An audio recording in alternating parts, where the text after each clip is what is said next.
Hello everybody, foundation agri classes की इस बेहतरीन प्लेटफॉर्म पे आप सभी का स्वागत है। आज के इस बेहतरीन लेक्चर में हम कंप्लीट सीड टेक्नोलॉजी देखने वाले हैं। चाहे आप यूजी के स्टूडेंट हो या पीजी के स्टूडेंट हो, जहाँ भी आपके कोर्स में सीड टेक्नोलॉजी है, चाहे वो प्रिंसिपल्स है या फंडामेंटल्स है या बेसिक्स ऑफ सीड टेक्नोलॉजी है, कोई सा भी कोर्स है, उसका 100% सिलेबस यहाँ कंप्लीट होने वाला है। सीड टेक्नोलॉजी के सारे कोर प्रिंसिपल्स हम यहाँ डिस्कस करेंगे। जो याद रखने वाले फैक्ट्स है वो भी आपको नोट्स में मिल जाएंगे और आज के इस लेक्चर में आपका सीड टेक का पूरा फंडा क्लियर हो जाएगा। इस लेक्चर में हम कॉन्सेप्ट्स भी डिस्कस करेंगे और याद रखने वाले जितने रेशियोज़ हैं वो सारे इस लेक्चर में इंपॉर्टेंट जितने भी हैं वो सारे आपको नोट्स में मिल जाएंगे। तो बिना किसी देरी के हम ये लेक्चर शुरू करते हैं। सबसे पहले हम स्टार्ट करते हैं सीड होता क्या है। तो बोटेनिकली सीड को डिफाइन किया गया है mature fertilised ovule consisting of intact embryo, stored food and cotyledon. यानी 3 चीज़ें होनी चाहिए सीड्स में। सबसे पहले तो इंटैक्ट एम्ब्रियो होना चाहिए, दूसरा स्टोर्ड फूड होना चाहिए और तीसरा कॉटिलेडन होना चाहिए। Along with this seed viable होना चाहिए और कैपेसिटी होना चाहिए उसमें जर्मिनेट होने की। कई बार वायबिलिटी और जर्मिनेशन इंटरचेंजेबली यूज कर लेते हैं स्टूडेंट्स, बट ऐसा नहीं है, दोनों अलग अलग है। हम आगे देखेंगे दोनों में क्या डिफरेंस है। तो ये एक बोटेनिकल डेफिनेशन ऑफ सीड अगर आपसे पूछा जाए तो mature fertilised ovule consisting of intact embryo, stored food and cotyledon which has viability and capacity of germination. उसके अलावा अगर एग्रोनॉमिकली सीड को डिफाइन करना हो तो any plant part which is used for multiplication of crop is called seed. ये है agronomic definition. और इसी के साथ हम देख लेते हैं फादर ऑफ सीड टेक्नोलॉजी कौन है। वो है डॉक्टर बद्री नारायण बाड़वले। नाम से ही पता चल रहा है वो इंडियन है। महाराष्ट्र हाइब्रिड सीड कंपनी के फाउंडर हैं, जिस कंपनी का नाम है माइको। तो हमने सीड को क्लियरली समझ लिया कि सीड एक फर्टिलाइज्ड एम्ब्रियो है जिसमें कि कॉटिलेडॉन्स होते हैं और सीड कोट होता है। अब कॉटिलेडॉन्स के बेसिस पे सीड दो तरह का है, डाइकॉट और मोनोकॉट। जिसमें 2 कॉटिलेडन होगा उसको डाइकॉट बोलेंगे, जिसमें 1 कॉटिलेडन होगा उसको मोनोकॉट बोलते हैं। और ग्रेमिनी फैमिली में जो मोनोकॉट्स हैं उनके एम्ब्रियो को स्कूटुलम बोल देते हैं। और सीड कोट जो है उसको टेस्टा और टेगमेन 2 होता है। आउटर सीड कोट को हम टेस्टा बोलते हैं और इनर सीड कोट को टेगमेन बोलते हैं। तो हमने समझ लिया सीड क्या है। इसके बाद हम सीड के टाइप्स को देख लेते हैं। 2 तरह के होते हैं, मोनोकॉट और डाइकॉट। मोनोकॉट यानी जिसमें 1 कॉटिलेडन हो, डाइकॉट यानी जिसमें 2 कॉटिलेडन हो। तो ये मोनोकॉट का आपका स्ट्रक्चर हो गया। जैसे कॉर्न एक एग्जांपल है मोनोकॉट का, ये डाइकॉट का एग्जांपल हो गया। डाइकॉट का हम सीड ड्रॉ करके भी समझेंगे, मोनोकॉट का स्ट्रक्चर यहाँ अच्छे से देख लेते हैं। तो कोई भी सीड है, चाहे वो डाइकॉट हो या मोनोकॉट हो, तो उसमें 3 चीज़ें होंगी। तो मोनोकॉट में ये जो स्ट्रक्चर दिख रहा है इसको हम बोलते हैं रेडिकल यानी रूट लाइक स्ट्रक्चर। इसको बोलते हैं हम प्लीम्यूल यानी सूट लाइक स्ट्रक्चर। हम आगे बढ़ते हैं। जो मोनोकॉट्स हैं उनमें वेनेसन जो होता है वो पैरेलल होता है और रूट उसमें जनरली टैप रूट्स होते हैं। और डाइकॉट्स में रेटिकुलेट वेनेसन होता है और फाइब्रस रूट्स होते हैं। हम डाइकॉट का स्ट्रक्चर देखते हैं एक बार। तो ये बीच वाला जो एक्सिस होता है इसे हम क्या बोलते हैं, एम्ब्रियोनल एक्सिस। और डाइकॉट के एम्ब्रियोनल एक्सिस को हम टाइजेलम भी बोलते हैं। ये एक इंपॉर्टेंट पॉइंट है, यहाँ से बहुत बार क्वेश्चन आया है। टाइजेलम का डेफिनेशन या व्हाट इज टाइजेलम। तो एम्ब्रियोनल एक्सिस को ही हम बोलते हैं टाइजेलम। ये हो गया प्लीम्यूल और ये नीचे हो गया रेडिकल, ठीक है। और रेडिकल के नीचे जो रूट कैप है उसका नाम होता है कोलियोराइजा और इधर कोलियोप्टाइल। अब हम सीड जर्मिनेशन थोड़ा सा देख लेते हैं। ऑलरेडी जर्मिनेशन को हम डिटेल में देखेंगे, बट यहाँ हम सिर्फ 2 टाइप्स जो है इपीजियल और हाइपोजियल जर्मिनेशन देख लेते हैं। यहाँ ध्यान रखने वाली बात यह है कि इपीजियल जर्मिनेशन जब होगा तो उसमें हाइपोकोटाइल का इलोंगेशन होगा और हाइपोजियल जर्मिनेशन जब होगा तो ईपीकोटाइल का इलोंगेशन होगा, ठीक है। अब इपीजियल जर्मिनेशन, ईपी मतलब ऊपर, तो क्या ऊपर आ जाता है, कॉटिलेडॉन्स इसमें ऊपर आ जाते हैं। ये कॉटिलेडॉन आपको दिख रहा है ऊपर आ गया है, इसीलिए नाम पड़ा है ईपीकोटाइल। तो कॉटिलेडॉन को ऊपर आने के लिए इसके नीचे वाले पोर्शन को लंबा होना पड़ेगा, तो इसीलिए हाइपोकोटाइल का ग्रोथ ज़्यादा होता है इपीजियल जर्मिनेशन में। और हाइपोजियल जर्मिनेशन जो है तो उसमें नीचे ही रह जाते हैं कॉटिलेडॉन, वो सॉइल के बाहर नहीं आते हैं। तो जनरली इपीजियल जर्मिनेशन जो है वो डाइकॉट में देखने को मिलता है और हाइपोजियल जर्मिनेशन मोनोकॉट में देखने को मिलता है। डाइकॉट पी है जिसमें हाइपोजियल जर्मिनेशन होता है। हम सीड का स्ट्रक्चर देख रहे हैं। एम्ब्रियोनल एक्सिस हमने डिस्कस कर लिया, जिसे कि टाइजेलम भी बोलते हैं। Axis present between प्लीम्यूल and radical. प्लीम्यूल और रेडिकल के बीच का जो एक्सिस प्रेजेंट होता है, एक बार आप डायग्राम को देखिए डाइकॉट के ध्यान से। ये हो गया एम्ब्रियोनल एक्सिस। ऊपर वाला जो पोर्शन है उसको हम प्लीम्यूल बोलते हैं, नीचे रेडिकल बोलते हैं। रेडिकल के नीचे कोलियोराइजा होता है और प्लीम्यूल के ऊपर कोलियोप्टाइल होता है। और ये दोनों कॉटिलेडॉन्स होते हैं। ये वाला पोर्शन होता है हाइपोकोटाइल और ये वाला पोर्शन होता है इपिकोटाइल। तो इपीजियल जर्मिनेशन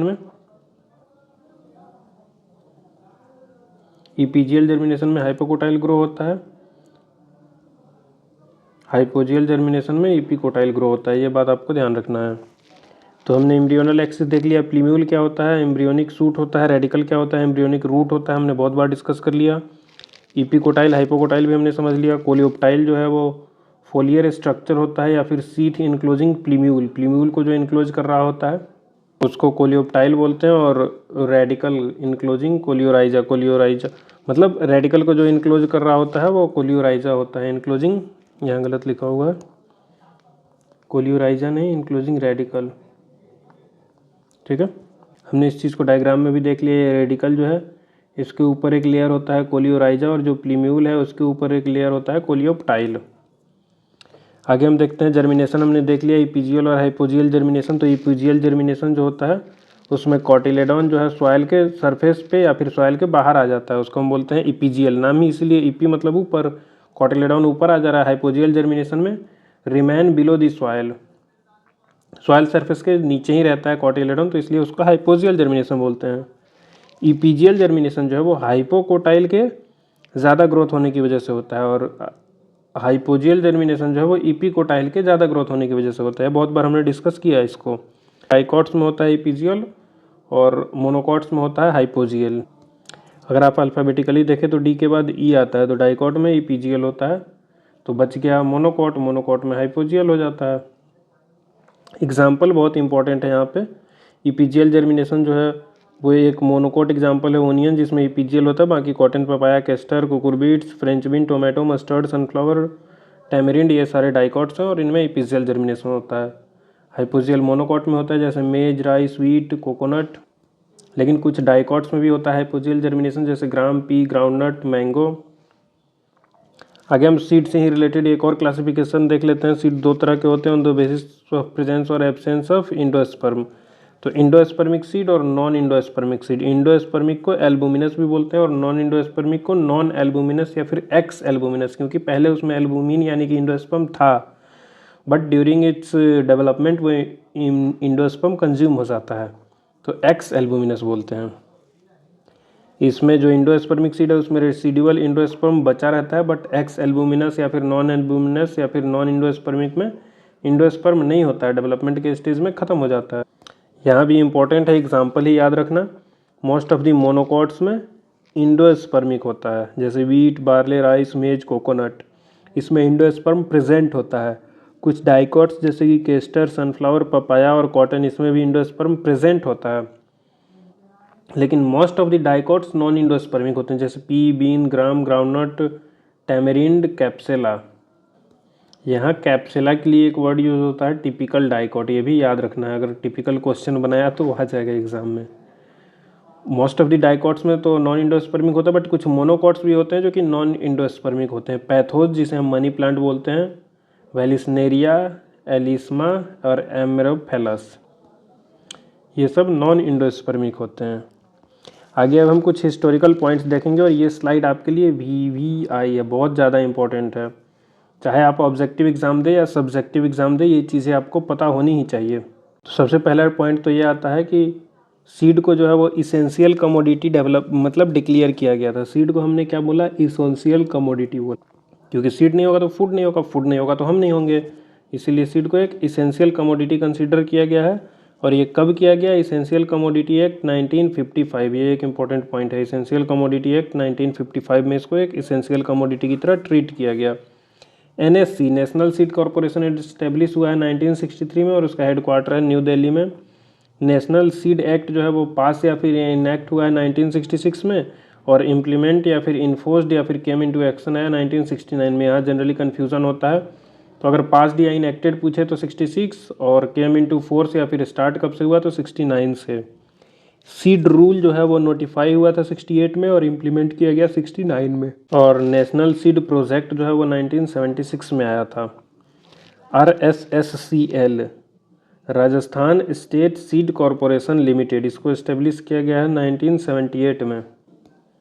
अभी राजस्थान में एग्रीकल्चर सुपरवाइजर का एग्ज़ाम होने वाला है तो उसके लिए ये पॉइंट इंपॉर्टेंट हो जाता है।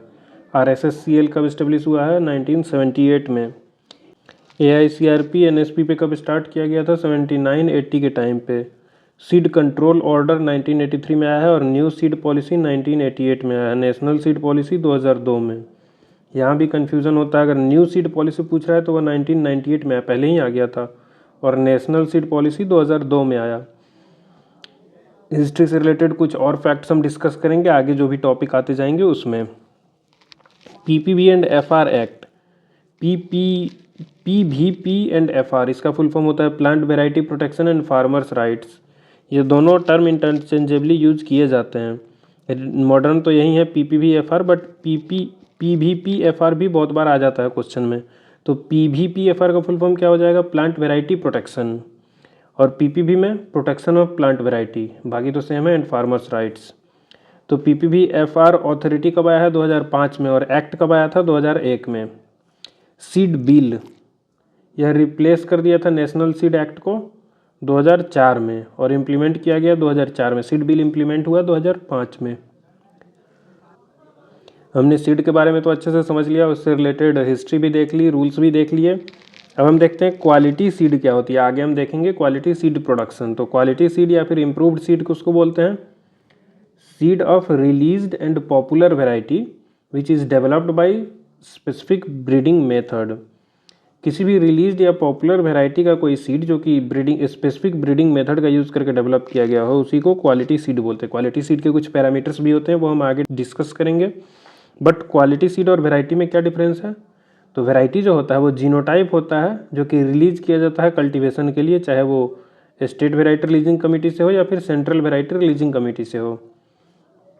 तो जो रिलीज किया जाता है कल्टीवेशन के लिए उसको हम वेराइटी बोलते हैं, और किसी भी रिलीज्ड या पॉपुलर वेराइटी का जो डेवलप्ड सीड होता है उसको हम क्वालिटी सीड बोलते हैं या फिर इम्प्रूव्ड सीड बोलते हैं। अब यहाँ से जो टॉपिक है ये VVI है, ये हर एक एग्ज़ाम में आता है, चाहे आपका कोई सा भी एग्ज़ाम हो, उसमें अगर सीड साइंस है सिलेबस में तो क्लास ऑफ सीड से एक क्वेश्चन पक्का आएगा। तो सीड क्लास में आपके बहुत ही पॉइंट वाइज फॉर्मेट में यहाँ लिखा हुआ है। तो यहाँ एक पॉइंट क्लियर कर लेना है, NBFRC ने भी सीड क्लासिफिकेशन दिया है, बट वो ओनली वैलिड है ओनली फॉर फॉरेस्ट सीड और प्लांटिंग मटेरियल। जबकि हम जो क्लासिफिकेशन पढ़ रहे हैं, ये जो सीड क्लास हम पढ़ने वाले हैं यहाँ पे, वो किसने दिया है? ICAR ने।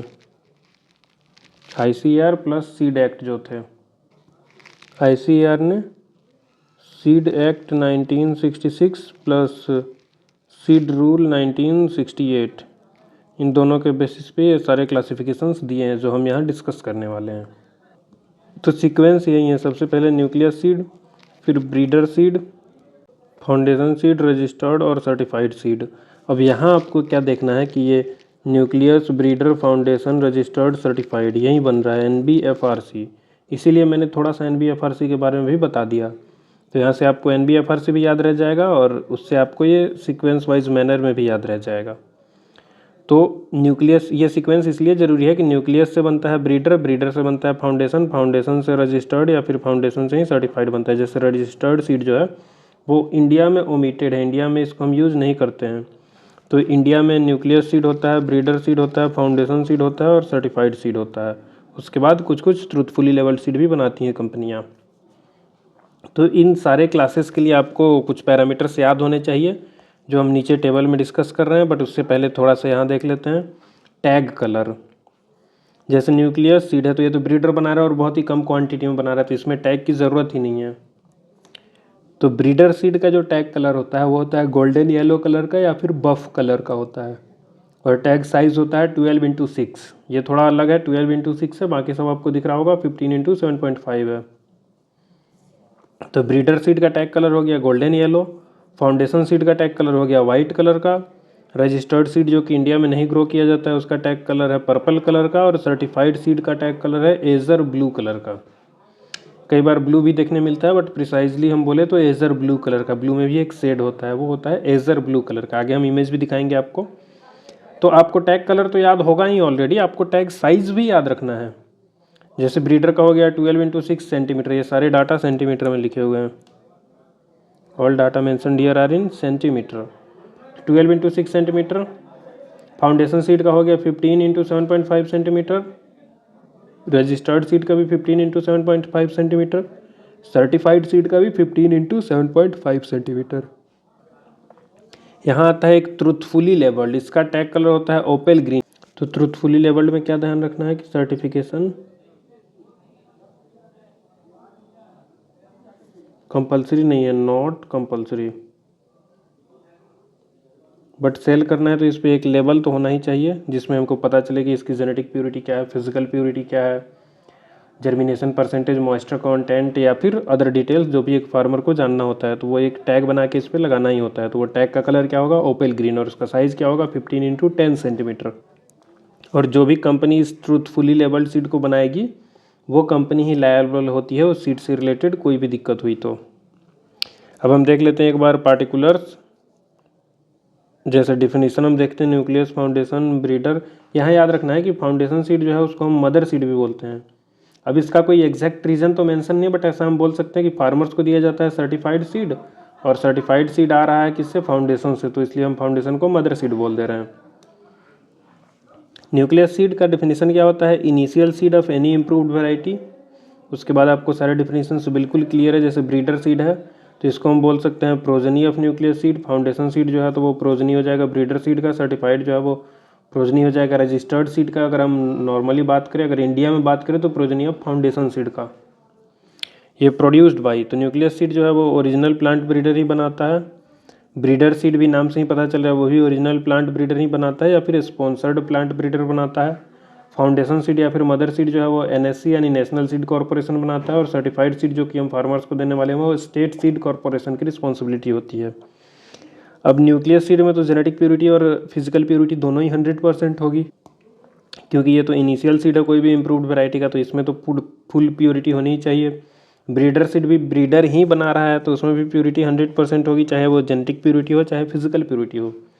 अब बात आती है फाउंडेशन सीड में, उसका जेनेटिक प्योरिटी 99.5% होता है, कई बार 99.8% भी मेंशन होता है, और फिजिकल प्योरिटी उसकी 98% होती है, यानी कि 2% इम्प्योरिटी अलाउड है। वहीं हम सर्टिफाइड सीड की जेनेटिक प्योरिटी देखें तो 99%, बट फिजिकल प्योरिटी 98% होती है। तो इतनी चीज़ें आपको याद रखनी है, ये सारे वीवीआई चीज़ें हैं। अब येलो टैग कलर किसका था, ब्रीडर सीड का। ब्रीडर सीड का टैग कलर तो ये हो गया ब्रीडर सीड का टैग, ये है फाउंडेशन सीड का टैग, वाइट कलर का था। रजिस्टर्ड सीड जो इंडिया में नहीं ग्रो करा जाता है उसका ये टैग कलर है, और सर्टिफाइड सीड का ये टैग कलर है। उसके अलावा जो प्राइवेट कंपनी बनाती है ट्रूथफुली लेबल्ड सीड, लिखा हुआ भी है ना किस कंपनी ने बनाया है, उसका नाम रहता है और उसमें जो भी डिटेल्स मेंशन किए गए होते हैं, जैसे lot number, date of test, date of packaging, genetic purity, physical purity, ये सारी चीज़ें, तो ये कंपनी जो भी उसको बना रही है वही रिस्पॉन्सिबल होती है उसके लिए। आगे अब हम देखते हैं seed generation system in India. Breeder seed, foundation seed और सर्टिफाइड सीड, यही तीन होता है। न्यूक्लियस सीड को इसलिए कंसीडर नहीं करते हैं क्योंकि वो बिल्कुल इम्प्रूव्ड वैरायटी है, बहुत ही कम क्वांटिटी में होती है। ट्रूथफुली लेबल्ड सीड, जैसा कि हमने अभी अभी डिस्कस किया कि एक सीड कैटेगरी है जो कि प्रोड्यूस किया जाता है फार्मर्स या फिर प्राइवेट सीड कंपनी के द्वारा और सोल्ड किया जाता है ट्रूथफुली लेबल्ड टैग यानी उसके पर्पल टैग के अंडर। टीएफ मतलब ट्रूथफुली लेबल्ड। तो टीएफ सीड्स जो है does not come under functioning of department of seed certification. अभी हमने बताया कि इसमें सर्टिफिकेशन कंपलसरी नहीं होता है। सर्टिफिकेशन जो है ट्रूथफुली लेबल सीड का वो वॉलेंट्री होता है, बट लेबलिंग कंपलसरी होता है। लेबल तो होना चाहिए तब तो कोई खरीदेगा, लेबल नहीं होगा तो कोई फार्मर लेगा ही नहीं ना, उसको पता ही नहीं चलेगा ये सीड की क्वालिटी क्या है, तो क्यों खरीदेगा। बस सर्टिफिकेशन कंपलसरी नहीं है क्योंकि सर्टिफिकेशन एक टीडियस प्रोसेस होता है और प्राइवेट कंपनीज़ को ज़रूरी नहीं है उसमें इन्वॉल्व होना। अगर कोई फार्मर ही सीड उगा रहा है तो वो कहाँ जाएगा सर्टिफाइड कराने। तो इसीलिए ट्रूथफुली लेबल्ड सीड में certification is voluntary but labelling is compulsory. Notification of variety by government of India, कोई भी वैरायटी जो है वो नोटिफाई हमेशा होगी गवर्नमेंट ऑफ इंडिया से, भले ही कहीं का भी ब्रीडर उसको बना रहा हो। जब वो वैरायटी का नोटिफिकेशन होगा तो वो हमेशा किससे होगा, गवर्नमेंट ऑफ इंडिया का जो गजट आता है उसी में होता है। अब हम देखते हैं अगला टॉपिक अपना सीड वायबिलिटी। सीड वायबिलिटी क्या होता है, capacity of a seed to germinate. Germinate करने के कैपेसिटी को बोलते हैं वायबिलिटी। यहाँ से भी आपको जर्मिनेशन और वायबिलिटी में अंतर पता चल रहा होगा। और सीड का जर्मिनेट हो के मतलब सीड में ग्रोथ हो के और उससे प्लांटलेट बनना, उसको हम बोलते हैं जर्मिनेशन। तो जर्मिनेट हो पाने की कैपेसिटी जो है उसको हम बोल रहे हैं वायबिलिटी। तो वायबिलिटी को टेस्ट करने के लिए कुछ इंपॉर्टेंट टेस्ट है जिनसे क्वेश्चन पूछे जाते हैं एग्जाम में। तो पहला है अपना पोटेशियम परमैंगनेट टेस्ट, जिसका कि फॉर्मूला होता है KMnO4। इसके लिए आपको याद रखना है कि कैसा टेस्ट है, क्वालिटेटिव टेस्ट है। अगला टेस्ट है अपना टेट्राजोलियम टेस्ट, जिसे हम TZ टेस्ट बोलते हैं या फिर TTC टेस्ट बोलते हैं। यही मोस्ट कॉमन मेथड है वायबिलिटी को टेस्ट करने का। यह एक बायोकेमिकल टेस्ट होता है। इस टेस्ट को दिया था लोकन ने। कब दिया था? 1942 में। और कहाँ दिया था? जर्मनी में दिया था। TTC टेस्ट इसको क्यों बोलते हैं? क्योंकि इसका जो साइंटिफिक नेम है वो है TTC। क्या है scientific name? 2,3,5 triphenyl tetrazolium chloride. 2,3,5 triphenyl tetrazolium chloride, इसीलिए TTC। टेट्राजोलियम टेस्ट करने के लिए हम 1% TTC केमिकल 1% कंसनट्रेशन लेते हैं TTC का, और उसमें सीड्स को 24 घंटे से 48 आवर्स के लिए सोक करके रख देते हैं। जो वायबल सीड होते हैं उसमें ब्राइट रेड कलर आ जाता है। ब्राइट रेड कलर का शो करेगा, सीड को काट के देखना पड़ता है। और वो ब्राइट कलर आता क्यों है? ट्राईफिनाइल फॉर्माजीन के फॉर्मेशन की वजह से। और जो नॉन वायबल सीड है वो कलरलेस ही रह जाते हैं, यानी जो उनका ओरिजिनल कलर है उसी कलर में रह जाते हैं। ये जो है डिटरमाइन करता है level of activities of dehydrogenase enzyme. तीसरा टेस्ट है गॉडेक्स टेस्ट। कौन सा टेस्ट? गॉडेक्स टेस्ट। यह एक सीड जर्मिनेशन इंडिकेटर टेस्ट है। इसमें हम ट्राईफिनाइल टेट्राजोलियम ब्रोमाइड का यूज़ करते हैं पाउडर्ड फॉर्म में। ज़्यादा इन टेस्ट के रिलेटेड डिटेल जानने की ज़रूरत नहीं है। और एक टेस्ट होता है एम्ब्रियो एक्सीजन मेथड। हम एम्ब्रियो को निकाल के देख लेते हैं। तो हमने वायबिलिटी देख लिया। अब हमने बोला था कि वायबिलिटी और जर्मिनेशन डिटेल में डिस्कस करेंगे और बताएंगे कि क्या अंतर है दोनों में। तो वायबिलिटी तो क्लियर हो गया, सीड की वह कैपेसिटी कि वह जर्मिनेट हो सकता है कि नहीं हो सकता है। अब जर्मिनेट हो रहा है, उससे प्लांट बन रहा है, तो उसको हम जर्मिनेशन बोलते हैं। Growth of seed into young plant और सीडलिंग, उसको हम बोलते हैं germination. Growth of seed into a young plant और सीडलिंग, इसको हम बोलते हैं जर्मिनेशन। अब जर्मिनेशन का एक डिफिनीशन है, basic definition. It is defined as the fundamental process by which different plant species grow from a single seed into a plant. ये जर्मिनेशन का मीनिंग है कि फंडामेंटल प्रोसेस जिससे कि डिफरेंट प्लांट स्पीसीज जो है वो एक सीड से एक प्लांट में ग्रो हो पाती है। अगर डिफिनीशन याद करना हो आपको तो ISTA international seed testing association के द्वारा दिया गया एक डिफिनीशन है। एग्जैक्ट यही याद होना चाहिए। Seed germination is emergence and development of seedling under favourable condition. Emergence and development of seedling under favourable condition up to a stage fixed for each species. हर एक स्पीसीज के अलग अलग फिक्स स्टेज किया गया है कि इतना बड़ा होगा तभी हम बोलेंगे जर्मिनेशन हो रहा है।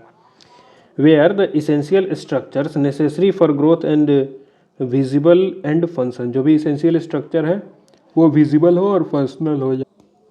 तो कितना तक ग्रो होगा वो स्पीसीज के लिए फिक्स है। बट साइंटिफिक डिफिनीशन जो है वो है seed germination is emergence and development of seedling under favourable condition up to stage fixed for each species. और ऐसे ही IPGRI का द्वारा भी एक सीड का जर्मिनेशन का डेफिनेशन दिया गया है, वो आप देख लेंगे। जर्मिनेशन कैलकुलेट करने का फॉर्मूला क्या है? Total number of germinated seed upon total number of seed kept for germination into 100। जैसे कि मान लीजिए कोई 100 सीड है आपके पास, उसमें से 80 सीड जर्मिनेट हुआ, उससे प्लांट बने, तो जर्मिनेशन परसेंटेज कैसे निकलेगा? कितना सीड जर्मिनेट हुआ अपॉन टोटल कितना था इंटू 100। तो यहाँ से जर्मिनेशन आ जाएगा 80%। फैक्टर्स अफेक्टिंग जर्मिनेशन, कौन कौन से फैक्टर्स जर्मिनेशन को अफेक्ट करते हैं? सबसे पहला तो है वायबिलिटी। वायबल होगा तभी तो जर्मिनेट कर पाएगा। वायबिलिटी जो है वो एबिलिटी है सीड का प्लांट बना सकने की। तो ये हो गया वायबिलिटी, सबसे इंपॉर्टेंट फैक्टर हो गया जर्मिनेशन के लिए। दूसरा है मॉइस्चर। मॉइस्चर होगा तभी सीड को डैमेज हो पाए, तो मॉइस्चर को मोस्ट इसेंशियल फैक्टर बोला जाता है। अगर इन सभी में से कोई एक चूज करना हो कि most important factor for seed germination, तो हो जाएगा मॉइस्चर। स्टोर्ड फूड, अगर स्टोर्ड फूड होगा तो अच्छे से प्रॉपर ग्रोथ होगा प्लांट में। Temperature, oxygen and light. Generally ये 5 फैक्टर्स ही होते हैं। ऑल्दो लाइट भी प्ले करता है रोल, बट किसी प्लांट में करता है किसी में नहीं करता है, इसीलिए लाइट को हम लीस्ट इसेंशियल फैक्टर बोलते हैं। लाइट में इंफ्रारेड लाइट जो है वो इनहिबिट करता है जर्मिनेशन को। इंफ्रारेड तो इनहिबिट करता ही है, इसके साथ साथ ब्लू लाइट भी इनहिबिट करता है जर्मिनेशन को, जबकि रेड लाइट जो है वो प्रोमोट करता है जर्मिनेशन को, प्रोमोट करता है। कुछ पॉइंट्स अगर नोट्स में मिस हो गए हैं तो वो मैं लिख दे रहा हूँ, और बाकी सब कुछ लिखा हुआ है यहाँ आपके लिए, ताकि ये लेक्चर जल्दी से जल्दी कंप्लीट हो सके। और ये नोट्स भी आपको हमारे टेलीग्राम चैनल पे मिल जाएगा, और जल्दी हमारा ऐप आने वाला है, उसमें भी आपको ये नोट्स प्रॉपरली अरेंज मिल जाएगा। तो इंफ्रारेड लाइट और ब्लू लाइट जो है वो इनहिबिट करता है, या फिर ब्लू लाइट का ऐसा भी बोला जाता है कि बहुत कम इफेक्ट होता है जर्मिनेशन पे, जबकि रेड लाइट जो है वो प्रोमोट करता है जर्मिनेशन को। अब लाइट इफेक्ट कर पा रहा है या नहीं कर पा रहा है, उसके बेसिस पे सीड्स 3 तरह के होते हैं। तो नॉन फोटोब्लास्टिक नाम से ही पता चल रहा है, जिसमें लाइट का इफेक्ट नहीं हो, तो लाइट का कोई रोल नहीं होता है इसमें, और ज़्यादातर क्रॉप्स नॉन फोटोब्लास्टिक होते हैं। कुछ होते हैं पॉजिटिव फोटोब्लास्टिक, यानी उनके जर्मिनेशन के लिए लाइट का होना ज़रूरी है, जैसे टोबैको। कुछ होते हैं निगेटिव फोटोब्लास्टिक, यानी एब्सेंस ऑफ लाइट में उनमें गुड जर्मिनेशन होता है, जैसे ओनियन। अब जर्मिनेशन हमने वायबिलिटी का टेस्ट देख लिया, जर्मिनेशन के टेस्ट के लिए भी है पेट्री डिश मेथड। हम पेट्री डिश में ग्रो करके देख लेते हैं। रोल्ड टॉवेल मेथड, यानी टॉवेल थोड़ा मॉइस्ट करेंगे, उसमें सीड रख के और उसको रोल करके रख देते हैं, फिर हम चेक करते हैं कितना जर्मिनेशन हुआ। वही फॉर्मूला हमने देख ही लिया है। Folder towel method, sand method, हम सैंड पे रख कर देते हैं, सैंड पे रख करने से उसका सीड को डैमेज हो जाता है। गनी बैग मेथड या फिर मैकेनिकल मेथड, ये अलग अलग मेथड है जर्मिनेशन के। अब ये पॉइंट जो है आपके लिए बहुत इंपॉर्टेंट है कि किस में कितना जर्मिनेशन होता है। जैसे 90% जर्मिनेशन होता है मेज में, सबसे ज़्यादा होता है। 85% जर्मिनेशन है wheat, barley, gram, rapeseed and mustard में। 80% जर्मिनेशन है sorghum, rice, sesame, linseed, sunhemp and lucerne में। 75% जर्मिनेशन होता है पिजन पी, मूंग, बाजरा, French bean and cow pea में। 70% जर्मिनेशन है groundnut, castor, soybean, cluster bean, tomato, brinjal, onion, radish, cabbage, knolkhol, ढैंचा एंड स्पेनिच। ये सारे वही पॉइंट्स हैं जिनसे अलग अलग मल्टीपल एग्जाम्स में क्वेश्चन देखने को मिले हैं, इसीलिए यहाँ डिस्कस किया जा रहा है। 65% जर्मिनेशन होता है उर्द, ओकरा, कॉलीफ्लावर, बिटरगॉर्ड एंड कैरिएंडर में। 60% यानी सबसे कम जर्मिनेशन होता है कॉटन में, सनफ्लावर में, वाटरमेलन में, रिजगार्ड में, स्नैक गार्ड में, कुकुम्बर में, पंपकिन में, शुगर बीट में, पपाया में, कैस्टर में और चिली में। तो ये आप एक बार या तो लिख लीजिए अपने कॉपी में वीडियो पॉज करके, या फिर इसका स्क्रीनशॉट ले लीजिए और बाद में लिख के अपने टेबल के सामने लगा लीजिएगा, क्योंकि इसमें सारे वही क्रॉप्स हैं जो बार बार रिपीटेडली पूछे गए हैं, तो ये आपको याद होना ही चाहिए। फील्ड इंस्पेक्शन, यानी जब हम क्वालिटी सीड उगा रहे हैं तो वो सीड क्वालिटी प्रोडक्शन हो रहा है, यानी सच में वो क्वालिटी सीड है कि नहीं, उसमें प्योरिटी मेंटेन की गई है कि नहीं, उसके लिए फील्ड पे फील्ड इंस्पेक्टर का विजिट होता है।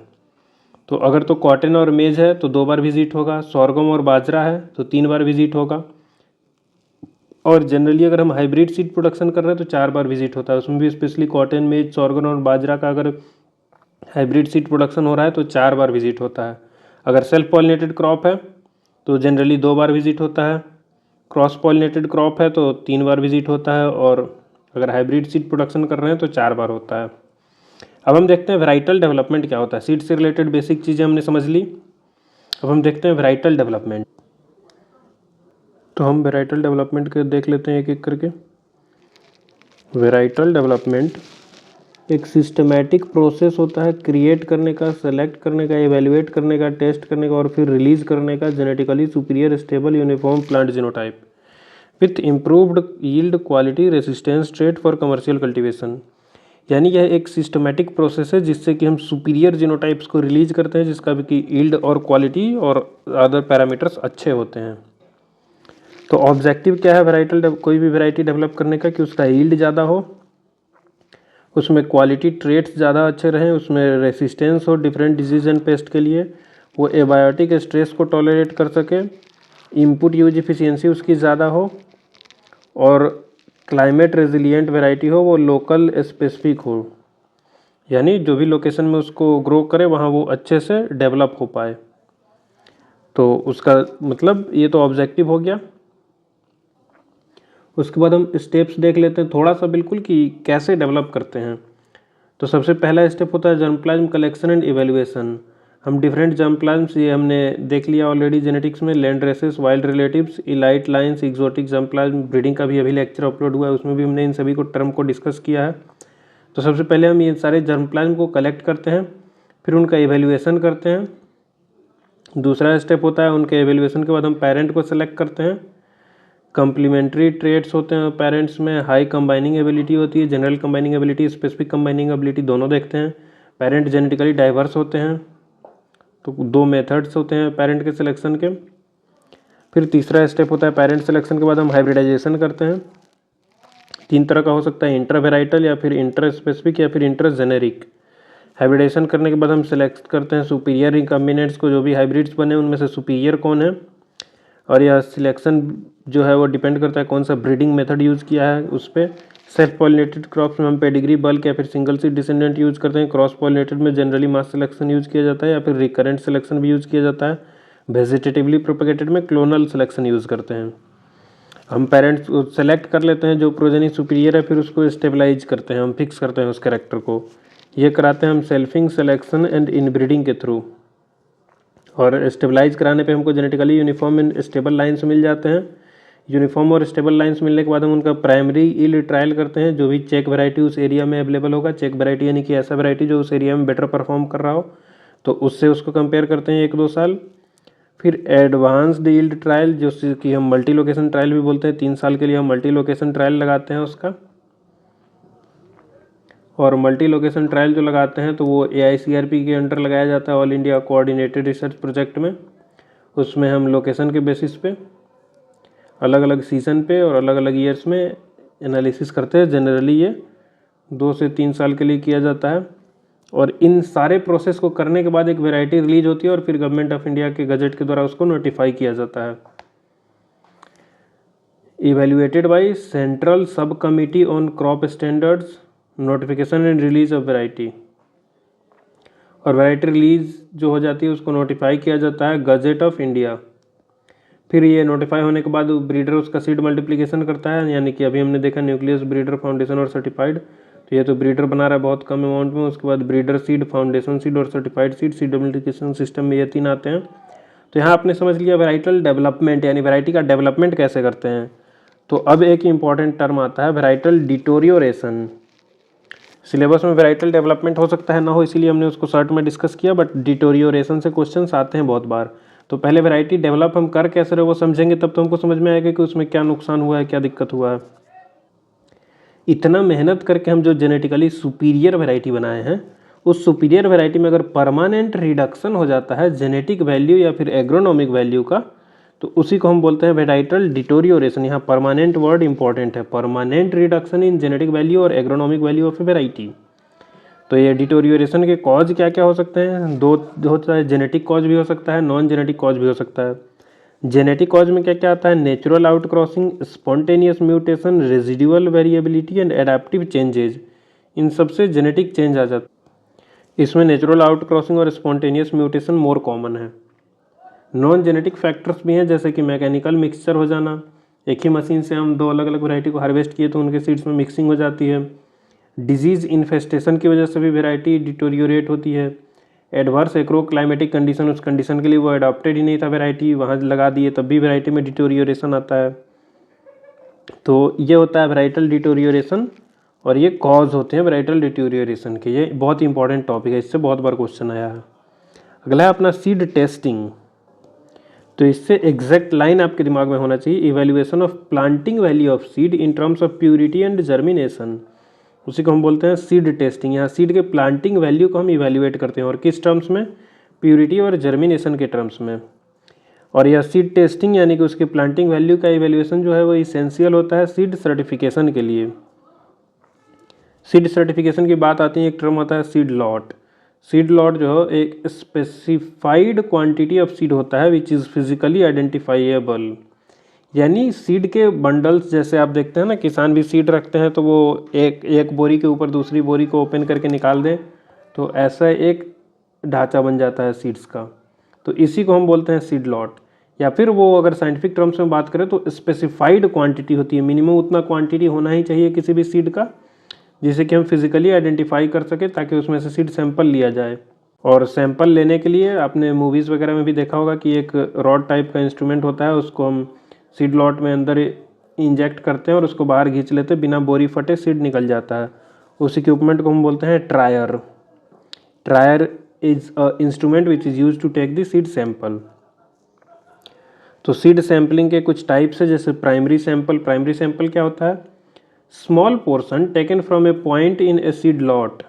सीड लॉट से कुछ एक छोटा सा एक बार ट्रायर इंसर्ट किया और निकाल लिया, तो उसमें जितने सीड्स आए उसको हम बोलते हैं प्राइमरी सैंपल। दूसरा होता है कंपोजिट सैंपल। कंपोजिट सैंपल जो यही ट्रू रिप्रेजेंटेटिव होता है पूरे सीड लॉट का। ये कैसे पूरे सीड लॉट को रिप्रेजेंट करता है तो वो अभी आपको पता चल जाएगा। क्यों रिप्रेजेंट करता है? क्योंकि सैंपल जो है ऑब्टेन किया जाता है कंबाइन करके ऑल प्राइमरी सैंपल्स को। एक सीड लॉट से हम अलग अलग जगह से सैंपल लेंगे ना, जैसे सॉइल सैंपलिंग में भी हम अलग अलग जगह से सैंपल लेते हैं, अलग अलग कॉर्नर से, फिर उनको मिक्स करते हैं। तो वैसे ही कंपोजिट सैंपलिंग के लिए भी हम सारे प्राइमरी सैंपल जो एक सीड लॉट से लिए हम उनको कंबाइन कर देते हैं, तो वो कंपोजिट सैंपल बन जाता है। सबमिटेड सैंपल यानी वो सैंपल जो हम सबमिट कर रहे हैं। Seed sample submitted to the seed testing laboratory, उसको हम सबमिटेड सैंपल बोलते हैं। और वर्किंग सैंपल क्या होता है? Sample taken from the submitted sample for seed testing, यानी जिस सैंपल पे एक्चुअली में काम करके और टेस्ट किया जा रहा है उसको हम बोलते हैं वर्किंग सैंपल। और इसका साइज जनरली 25 ग्राम्स होता है, अभी क्रॉप टू क्रॉप वेरी कर सकता है। अब यहाँ एक इम्पोर्टेंट ऑर्गेनाइजेशन है international seed testing association, ISTA जिसे हम बोलते हैं। तो इसका फाउंडेशन कब है? 1925। तो इसका फुल फॉर्म आपको याद रहना चाहिए। वैसे ही आपको AOSA और SC/ST का भी फुल फॉर्म याद होना चाहिए। तो AOSA का फुल फॉर्म क्या होता है? Association of official seed analysis. Association of official seed analysis. SC/ST का फुल फॉर्म क्या है? The society of commercial seed technology. Society of commercial seed technology, SC/ST। First STL establish हुआ था Germany में, यानी कि फर्स्ट सीड टेस्टिंग लेबोरेटरी कहाँ लगी थी? जर्मनी में। ये शायद हमने ऊपर भी डिस्कस किया है।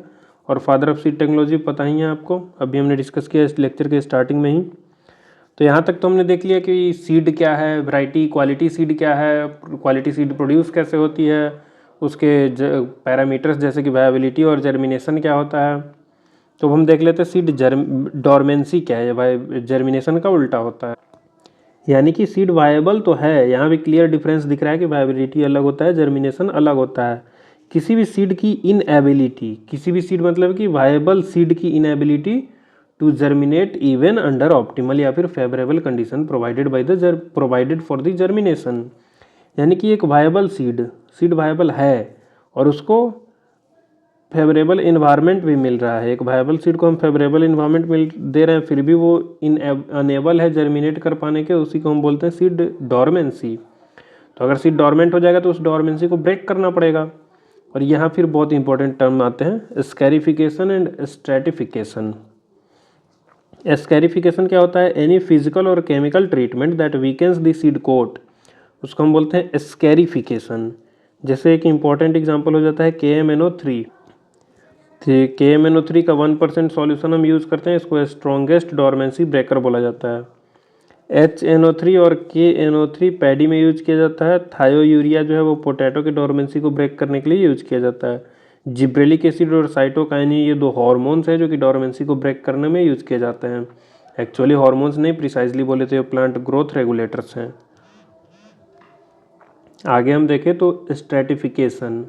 स्ट्रेटिफिकेशन क्या है? टेम्परेचर का यूज़ करते हैं जब डॉर्मेंसी ब्रेक करने के लिए, तो उसको हम स्ट्रेटिफिकेशन बोलते हैं। जनरली हम चिलिंग टेम्परेचर यानी कि 2 to 8 डिग्री सेल्सियस का यूज़ करते हैं। 12 से 24 घंटे के लिए सीड को 2 से 8 डिग्री सेल्सियस में रखते हैं, तो उनकी डॉर्मेंसी ब्रेक हो जाती है। अब यहाँ से वेराइटल से रिलेटेड कुछ फुल फॉर्म्स हैं। IVT initial varietal trial, AVT advance varietal trial, CVT coordinated varietal trial और PPB पार्टिसिपेटरी प्लांट ब्रीडिंग। जहाँ हम फार्मर्स को भी इन्वॉल्व कर रहे हैं ब्रीडिंग में यानी सीड प्रोडक्शन में, तो वो पार्टिसिपेटरी प्लांट ब्रीडिंग होती है। इसी से रिलेटेड है एक सीड विलेज। तो आपके सिलेबस में है या नहीं, बस एक छोटा सा डिफिनीशन है, आप देख लीजिएगा। जहाँ पूरे विलेज का यूज़ करते हैं हम सीड प्रोडक्शन के लिए, सारे फार्मर्स सुपीरियर क्वालिटी के सीड्स लगाते हैं ताकि मैकेनिकल मिक्सचर वगैरह ना हो, तो उस विलेज को हम सीड विलेज बोलते हैं। यहाँ 2 टर्म क्या है? सीड इंडेक्स और टेस्ट वेट। अगर कोई बहुत छोटा सीड है तो उसमें हम जनरली सैंपल 1000 सीड्स का लेते हैं और 1000 सीड के वेट को हम बोलते हैं टेस्ट वेट और 100 सीड के वेट को बोलते हैं सीड इंडेक्स। अब हम देखते हैं रियल वैल्यू ऑफ सीड हम कैलकुलेट कैसे करते हैं। रियल वैल्यू ऑफ सीड का डिफिनीशन हमने देख लिया। तो रियल वैल्यू ऑफ सीड को ही हम प्योर लाइव सीड भी बोलते हैं या फिर यूटिलिटी परसेंटेज ऑफ सीड भी बोलते हैं। तो RVS real value of seed वो कैलकुलेट होता है purity percentage into germination percentage upon 100, purity percentage into germination percentage upon 100, यही होता है रियल वैल्यू ऑफ सीड। और इसी को हम प्योर लाइव सीड या फिर यूटिलिटी परसेंटेज ऑफ सीड बोलते हैं। तो प्यूरिटी परसेंटेज कैसे निकलेगा, weight of pure seed upon weight of bulk seed या फिर टोटल सीड इंटू 100। तो pure upon total, pure upon total into 100। Generally percentage निकालने का फॉर्मूला ही यही है कि जिसका परसेंटेज निकालना हो upon total into 100। Impurity percentage यहाँ इस फॉर्मूले से भी ज़्यादा इंपॉर्टेंट है कि इम्प्योरिटी को हम क्या बोलते हैं, डॉकेज बोलते हैं। इम्प्योरिटी को हम बोलते हैं डॉकेज। और इम्प्योरिटी परसेंटेज कैसे निकालते हैं, weight of impurities upon weight of total seed into 100।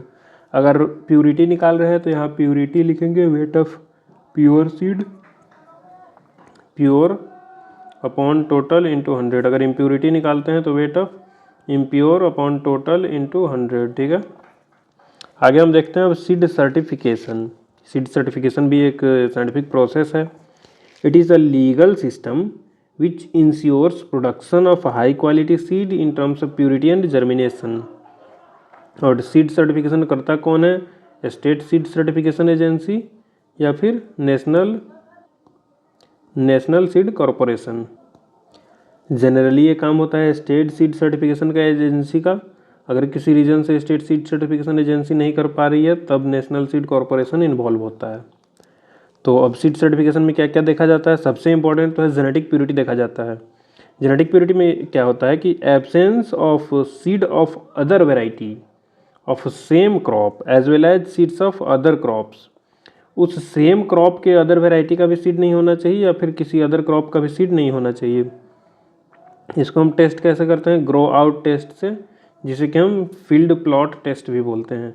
तो नाम से ही पता चल रहा है कि हम फील्ड में जाते हैं और सीड्स की सोइंग कर देते हैं और यहाँ सीड का लाइन ग्रो होगा और यहाँ चेक लगा के हम कंपेयर कर लेते हैं, सब बढ़िया है ना, प्योरिटी मेंटेन्ड है ना, तो इसीलिए उसको बोलते हैं ग्रो आउट टेस्ट।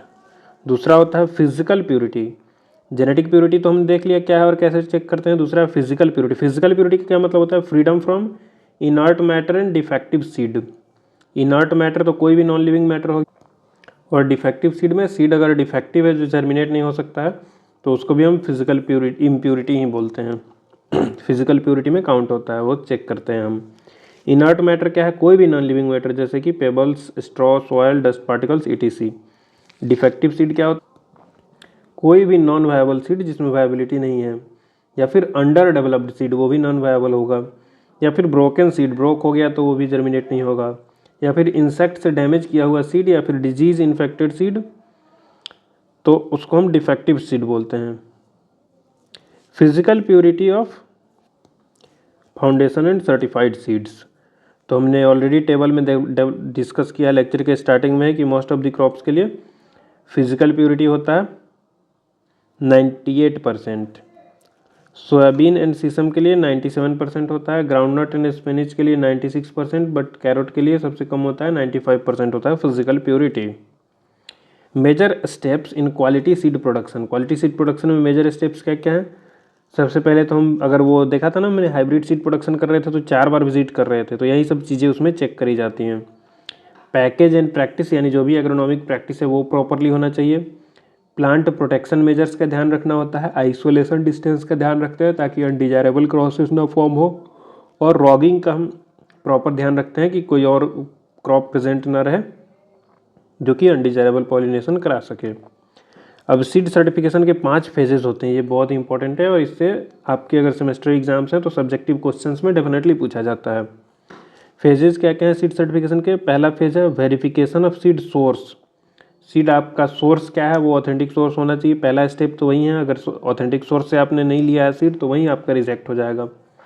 दूसरा है inspection of seed crop in the field, वो हमने बताया ना 2, 3, 4 कब इंस्पेक्शन होता है। तीसरा है supervision at post harvest storage including processing and packaging, तो हार्वेस्ट करने के बाद भी सुपरवाइज करेगा आप उसमें प्रोसेसिंग कैसे हो रही है और उसकी पैकेजिंग कैसे कर रहे हैं वो भी बढ़िया तरीके से होना चाहिए, तो ये भी चेक किया जाता है। Seed sampling and analysis, seed का सैंपल लेंगे और उसका एनालिसिस करेंगे। अगर सब कुछ सही रहा तब सर्टिफिकेट ग्रांट किया जाता है, सर्टिफिकेशन टैग मिलता है, टेबल एंड सीलिंग। अब इससे रिलेटेड भी कुछ बहुत ज़्यादा इंपॉर्टेंट ईयर्स हैं, ऑल्दो इसमें एक दो रिपीट भी हो जाएगा, बट इन डेट्स को याद रखने का तरीका ही यही है कि इनको बार बार रिपीटेडली रिवाइज किया जाए। तो सीड एक्ट जो है वो 29 दिसंबर 1966 को आया था और उसको फोर्स में लाया गया था 2 अक्टूबर 1969 को। सीड रूल जो है 1968 को आया है, नेशनल सीड प्रोग्राम 1975 में आया है और नेशनल सीड प्रोजेक्ट 1976 में आया है। नेशनल सीड पॉलिसी 2002 में आया है, नेशनल सीड प्लान 2005 में आया है। और ये क्वेश्चन पूछा गया था प्रीवियस ईयर में, इसलिए मैंने ऐड किया गया। नॉर्डिक सीड बैंक जो है वो नॉर्वे में लोकेटेड है और ये ISTA international seed testing association Switzerland में है और वो 1924 में स्टार्ट हुआ है। सेंट्रल सीड टेस्टिंग लेबोरेटरी जो है वो न्यू दिल्ली में बना था 1960 में, but now it is shifted to Varanasi, अभी वाराणसी यूपी में है। अब हम अगला देखते हैं, हमने आइसोलेशन डिस्टेंस देखना है क्या होता है। आइसोलेशन डिस्टेंस एक मिनिमम डिस्टेंस होता है। Separation of field of a variety from the field of other variety of same crop to avoid contamination through natural crossing. यानी कि हम कोई भी वेराइटी लगा रहे हैं तो उस, मान लीजिए हम वीट की कोई सी वेराइटी लगाए हैं, तो वीट की ही दूसरी वेराइटी से मिनिमम कितना सेपरेशन होना चाहिए ताकि आउट क्रॉसिंग या फिर यूँ कह लो अनडिजायरेबल क्रॉसिंग ना हो। तो आइसोलेशन डिस्टेंस जो है वो सबसे ज़्यादा होता है क्रॉस पॉलिनेटेड क्रॉप्स का, उससे कम होता है ऑफन क्रॉस पॉलिनेटेड और सबसे कम होता है सेल्फ पॉलिनेटेड क्रॉप्स का, जैसे वीट और राइस का 3 मीटर होता है। Essential to avoid genetic and physical impurities, जैसे हम, ये बहुत इंपॉर्टेंट टेबल है, rice, wheat, barley, oat, ragi, groundnut और सोयाबीन का फाउंडेशन और सर्टिफाइड का दोनों का आइसोलेशन डिस्टेंस 3 मीटर होता है। अगर हम हाइब्रिड प्रोडक्शन कर रहे हैं राइस का, वीट का, बार्ले का या फिर मेज और सोरगम का, तो 200 मीटर होता है आइसोलेशन डिस्टेंस। हाइब्रिड के लिए मैंने ब्रैकेट में एच लिख दिया है, तो वो आपको दूर से दिख जाएगा तो अच्छे से याद रहेगा। बाजरा, सोरगम का हाइब्रिड, मेज का हाइब्रिड, यहाँ नॉर्मल मेज था और सोरगम था तो उसके लिए 200 था, बट मेज़ का हाइब्रिड और सोरगम का हाइब्रिड जब रहेगा तो 400-200 हो जाता है। बाजरा के हाइब्रिड में यहाँ बार्ले है, यहाँ बाजरा है। बाजरा और सनफ्लावर के हाइब्रिड में कई बार 1000 होता है और कई बार 600 मीटर मेंशन होता है और 200 मीटर। बाजरा का हाइब्रिड 1000, सनफ्लावर का 600। कॉटन का वैरायटी प्रोड्यूस करो या फिर हाइब्रिड, दोनों ही में आइसोलेशन डिस्टेंस 50 और 30 होता है। Cluster bean, French bean, cowpea, linseed, fenugreek और टोमेटो, इसमें आइसोलेशन डिस्टेंस फाउंडेशन का 50, सर्टिफाइड का 25। ब्लैक ग्राम, ग्रीन ग्राम, ग्राम, पी, खेसारी, इनमें 20 मीटर और 10 मीटर होता है। सीसम का आइसोलेशन डिस्टेंस 100 मीटर और 50 मीटर होता है। कुकुरबीट्स का अगर हाइब्रिड प्रोडक्शन कर रहे हैं तो 1500 होगा और अगर नॉर्मल प्रोडक्शन कर रहे हैं तो 800 से 1000 मीटर होता है फाउंडेशन में, और सर्टिफाइड में 400-500 मीटर होता है। अगर हाइब्रिड प्रोडक्शन कर रहे हैं तो 1000 मीटर होता है। कैरोट में फाउंडेशन सीड के लिए आइसोलेशन डिस्टेंस 1000 और सर्टिफाइड के लिए 800। ये आप देख लेंगे। ओनियन का कितना होता है, ओनियन में बल्ब का सीड प्रोडक्शन जब हम कर रहे हैं तब फाउंडेशन, अगर हम बल्ब लगा रहे हैं तो 5 मीटर होगा फाउंडेशन में और सीड प्रोडक्शन कर रहे हैं तो 1000 मीटर होगा। तो यहाँ से जनरली अपने को क्या पता चल रहा है कि फाउंडेशन सीड का ज़्यादा है सर्टिफाइड सीड के कंपेरिजन में। अगला है अपना रॉगिंग। रॉगिंग क्या होता है? Process of removal any of type plant from the field of improved variety under multiplication. तो किसी भी ऑफ टाइप प्लांट को रिमूव करने के प्रोसेस को हम बोलते हैं रॉगिंग। अब ऑफ टाइप प्लांट क्या होता है? कोई भी ऐसा प्लांट जो फिनोटिपिकली डिफरेंट हो हमारे जो भी वैरायटी लगा रहे हैं उससे। Any plant deviating from the features of an improved variety under multiplication. ये हम रॉगिंग करते क्यों है? To avoid contamination through natural out crossing या फिर मैकेनिकल मिक्सचर। अब इसके नीचे के जो पोर्शन है वो याद करने वाले हैं, जैसे seed multiplication ratio. Seed multiplication ratio का मतलब क्या होता है? इसको हम SMR भी बोलते हैं शॉर्ट में। Number of seed obtained when a single seed sown and harvested. यानी कि हम एक सीड की सोइंग कर रहे हैं तो जो प्लांट बनेगा उसमें कितना सीड हमको मिलेगा, वही होता है सीड मल्टीप्लिकेशन रेशियो। जैसे पोटैटो का हम एक सीड यानी कि आई लगाते हैं तो उससे हमको 4 मिलता है। ग्राउंडनट का एक सीड हम सोइंग करते हैं तो 8 सीड हमको मिल जाता है। सोयाबीन का अगर हम एक सीड लगा रहे हैं तो जो प्लांट बनेगा उसमें 16 सीड रहेगा। सनहेम्प का एक सीड लगा रहे हैं तो उससे 30 सीड मिलेगा। पैडी में अगर हम वैरायटी लगा रहे हैं तो एक सीड से 80 सीड हमको मिलता है, और हाइब्रिड लगा रहे हैं पैडी, मेज, सोरगम, पिजन पी का, तो एक सीड से 100 सीड मिलता है। तो यहाँ अपने को सबसे कम और सबसे ज़्यादा वाला ध्यान रखना है। ज़्यादा में क्या आ जाता है, टोमेटो और ब्रिंजल। टोमेटो में 1/400 है और ब्रिंजल में 1/450 है। सीसम का 1/250 है और कम में यही पोटैटो ही आता है 1/4। तो ये सारा रेशियो याद नहीं करना है, स्टिल आपको एक बार अपने टेबल पे लिख के लगा लेना है। तो आप इसका स्क्रीनशॉट ले लीजिए और लिखते रहिए इसको, आराम से रिवाइज करते रहिए लिख लिख के। अगला अपना सीड रिप्लेसमेंट रेशियो या फिर सीड रिप्लेसमेंट रेट, जिसे हम शॉर्ट में SSR बोलते हैं, यानी कि कितना नया सीड लगाना होता है। Measure how much the total cropped area was sown with quality certified seed compared from saved seed, यानी कि कितना सीड नया हम खरीद के लगा रहे हैं और कितना सीड पिछले साल के क्रॉप से बचाया हुआ लगा रहे हैं। Measure of cropping area covered with quality seed, उसी को हम बोलते हैं सीड रिप्लेसमेंट रेट। तो जनरली सेल्फ पॉलिनेटेड क्रॉप्स जो हैं उनमें हम 33% रिप्लेस करते हैं और क्रॉस पॉलिनेटेड में 50%, यानी कि अगर कोई क्रॉस पॉलिनेटेड क्रॉप है तो 50% उसमें हम हाइब्रिड यानी कि नया सीड लगाते हैं और 50% हम पुराना वाला यूज़ करते हैं। और सेल्फ पॉलिनेटेड तो 33% नए सीड की ज़रूरत है और 66% पुराना और इसमें 50% पुराना। अगर हाइब्रिड लगा रहे तब तो 100% नया ही सीड लगाना पड़ेगा। सिंथेटिक वैरायटी में 3 से 4 साल में पूरा सीड चेंज होता है, क्रॉस पॉलिनेटेड में 2 साल में पूरा सीड चेंज हो रहा है, कंपोजिट वैरायटी में 4 से 5 साल में पूरा सीड नया लग जाता है। SRR सीड रिप्लेसमेंट रेशियो कैसे निकालेंगे, quantity of quality seed sown in an area, quantity of quality seed required in an area into 100, यानी कितना एक्चुअली लगाया गया क्वालिटी सीड और कितना लगाना चाहिए था इंटू 100। तो लोएस्ट सीड रिप्लेसमेंट रेट जो है वो ग्राउंडनट का है 5%, हाईएस्ट सीड रिप्लेसमेंट रेट जो है वो सनफ्लावर का है 50%। तो इसी के साथ हमारा ये सीड टेक्नोलॉजी का कोर्स कंप्लीट होता है। तो अगर आपको ये लेक्चर अच्छा लगा तो इस चैनल को आप सब्सक्राइब कर लीजिए, इस वीडियो को अपने फ्रेंड्स के साथ शेयर करिए। इससे कम टाइम में सीड टेक कवर कर पाना पॉसिबल नहीं था। तो आप इस हमारे प्लेटफॉर्म से जुड़ जाइए। हमारे फेसबुक, व्हाट्सअप, इंस्टा, टेलीग्राम सारे लिंक्स डिस्क्रिप्शन में दिए हुए हैं, हमसे कनेक्ट हो जाइए। ये नोट्स भी आपको मिल जाएगा और अगला लेक्चर हम IPR का लाएंगे ऐसे ही डिटेल हैंड रिटेन नोट्स के साथ। तो कनेक्ट हो जाइए हमसे, मिलते हैं अगले लेक्चर में। Till then keep learning and keep smiling, bye.